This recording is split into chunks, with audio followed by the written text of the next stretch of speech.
всем привет, с вами снова Алекс Фреш и мои домашние животные.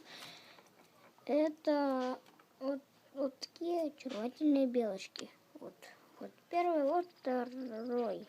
Ну, это два мальчика, просто так сказал. Понимаете, да? Вот. И как бы,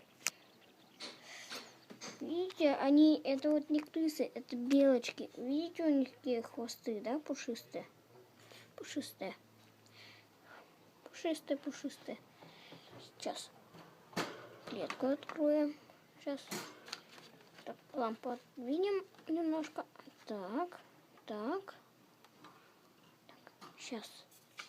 Так, мешает, наверное, вот, да? Так, еще мешает. Вот. Да? Вот, значит. Сейчас. Хоп, открыли. Хоп. Смотрите, какие они хорошие, да? Хорошие. Вот. Так, один спрыгнул. Так, сейчас. Во. Долго закрывается. Так, вон. Ой. Смотрите, какой красавчик, да?